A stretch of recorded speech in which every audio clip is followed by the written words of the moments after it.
First year business economics unit 3 का आज का मेरा टॉपिक है internal and external economics and diseconomics. सबसे पहले स्केल ऑफ प्रोडक्शन क्या होता है? Scale of production means the size of production. Size of production मतलब जब हम प्रोडक्शन में किस साइज का प्रोडक्शन के यूनिट के किस साइज का प्रयोग कर रहे हैं, मतलब लार्ज स्केल प्रोडक्शन कर रहे हैं या स्मॉल स्केल प्रोडक्शन कर रहे हैं। हम दो प्रकार से प्रोडक्शन कर सकते हैं, या तो हम लार्ज स्केल प्रोडक्शन बहुत अधिक मात्रा में लार्ज क्वांटिटी में प्रोडक्शन, दूसरा है स्मॉल स्केल प्रोडक्शन जब हम बहुत कम क्वांटिटी में प्रोडक्शन करते हैं। तो जब हम लार्ज स्केल प्रोडक्शन करते हैं तो हमें बहुत सारे इंटरनल इकोनॉमिक्स और डिसइकोनॉमिक्स, मतलब इंटरनल इकोनॉमिक्स और एक्सटर्नल इकोनॉमिक्स दोनों मिलती है। लार्ज स्केल प्रोडक्शन करने पर, लार्ज स्केल प्रोडक्शन किसको बोलते हैं? जब हम large factor, large labour force, few capital investment या production large volume of output, मतलब हमारी तीनों चीजें ज्यादा हो। हम जो फैक्टर ऑफ प्रोडक्शन होते हैं हमारे लैंड, लेबर, कैपिटल, वो ज्यादा से ज्यादा मात्रा में यूज करते हैं और उससे ज्यादा ही मात्रा में हम प्रोडक्शन करते हैं, तो उसको बोलते हैं large scale production. Large scale production करने पर हमें बहुत सारी इकोनॉमिक्स मिलती है। इकोनॉमिक्स मतलब बहुत सारी बेनिफिट्स हमें इंटरनली भी मिल सकते हैं और एक्सटर्नली भी मिल सकते हैं। इंटरनली क्या होते हैं? जो हमें केवल हमारी फर्म को मिल रहे हैं, पूरी इंडस्ट्री को नहीं, केवल हमारी फर्म को मिल रहे हैं।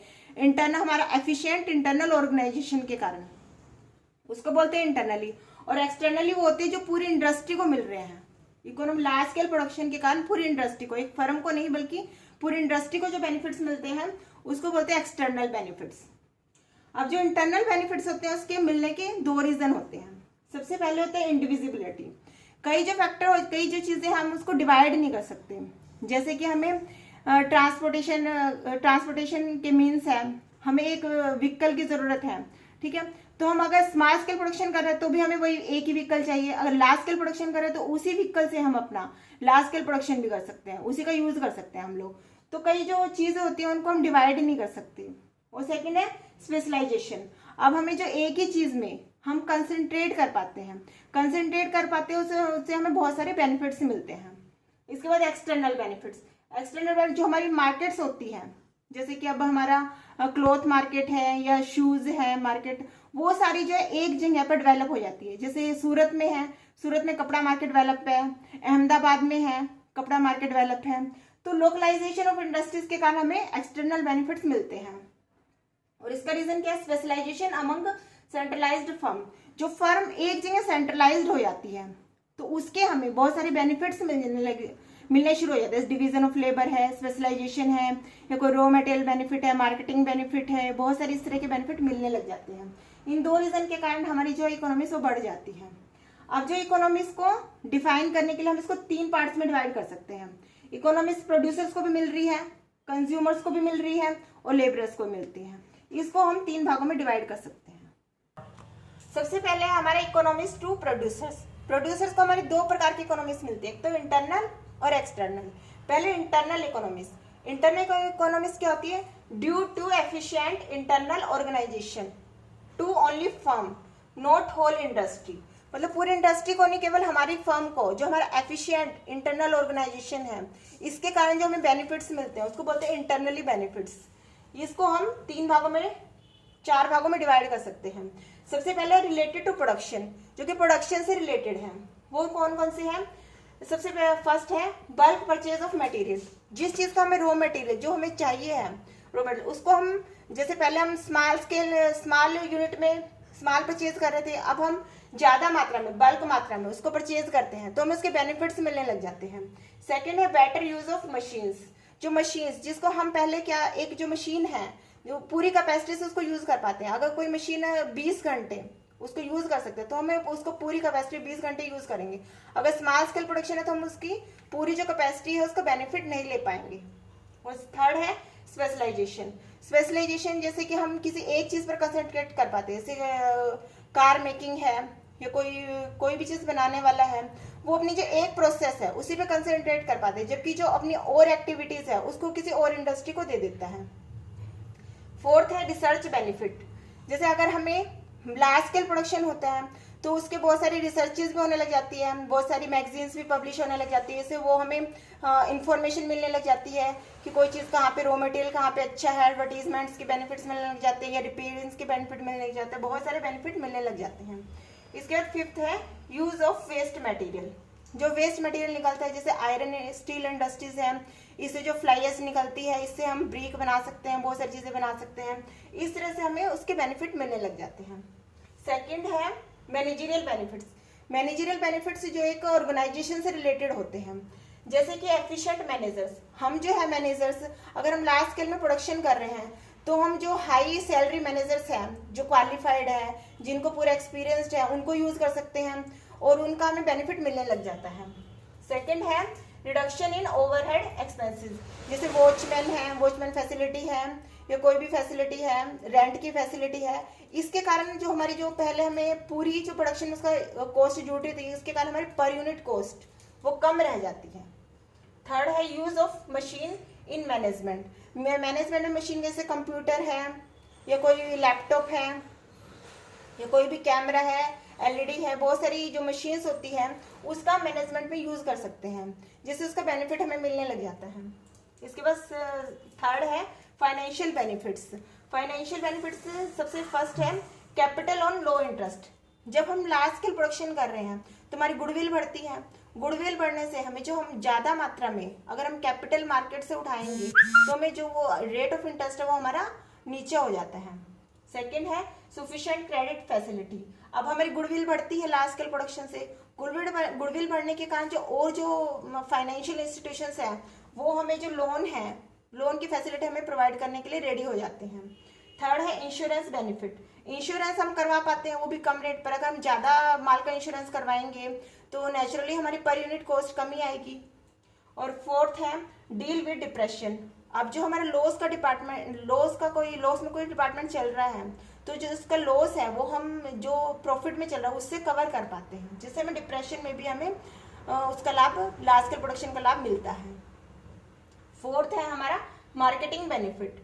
मार्केटिंग बेनिफिट जैसे हमें जो मार्केट से रिलेटेड है, जैसे कि लो पब्लिसिटी कॉस्ट, जो हमारी एडवर्टीजमेंट में कॉस्ट है या हम किसी और चीज में, न्यूज़पेपर में, टीवी में, मैगजीन्स में जो भी एडवर्टीजमेंट देते हैं उसकी जो पर यूनिट कॉस्ट है वो लार्ज स्केल प्रोडक्शन से कम होती है।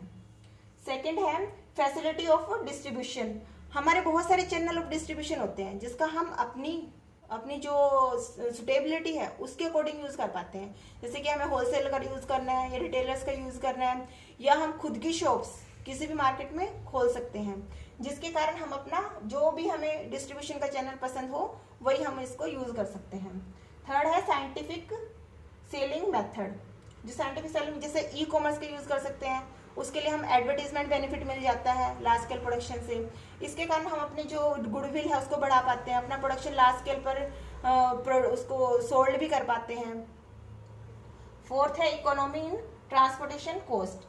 अब जो अगर हम लार्ज स्केल प्रोडक्शन कर रहे हैं तो हम खुद के व्हीकल भी यूज कर सकते हैं, हमें किसी और से व्हीकल लेने की जरूरत नहीं है। खुद के व्हीकल डेवलप होने से हमें उसमें इकोनॉमी मिलती है।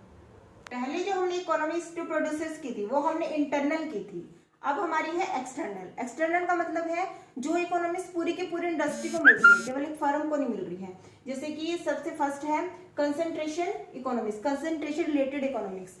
मतलब जो इंडस्ट्री है, जो बहुत सारी फर्म है वो एक ही जगह पे डेवलप हो गई है। एक ही जगह पे डेवलप होने से हमें बहुत सारी फैसिलिटी मिल जाती है, जैसे कि हमें वहां पर जो मशीन की रिपेयरिंग के साधन है वो मौजूद हो जाते हैं, ड्राई क्लीनिंग की फैसिलिटी है, प्रिंटिंग की फैसिलिटी है, या हमें पैकिंग की फैसिलिटी है, या हमें लेबर नहीं मिल रही है तो लेबर वहां पे मिल जाएगी, एडवर्टीजमेंट्स के साधन है, मार्केटिंग बेनिफिट्स है, वो सारे के सारे एक जगह कंसंट्रेट हो जाते हैं, जिसके कारण हमें ये बेनिफिट्स मिलते हैं।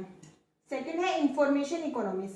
अब जैसे कि अगर एक ही एरिया में, जैसे सूरत है, वहां पर कपड़ा मार्केट है, वहां पर एक ही जगह पर अगर बहुत सारी फर्म रहेगी तो वहां पर इंडस्ट्री से रिलेटेड जो है मैगजीन्स है या कोई जर्नल्स है, ये जो पब्लिश होने शुरू हो जाते हैं, जिससे हमें उससे इंडस्ट्री से रिलेटेड बहुत सारी इंफॉर्मेशन मिलने लग जाती है और हम उसका अपनी इंडस्ट्री में उसका यूज कर सकते हैं, अपनी फर्म में उसका।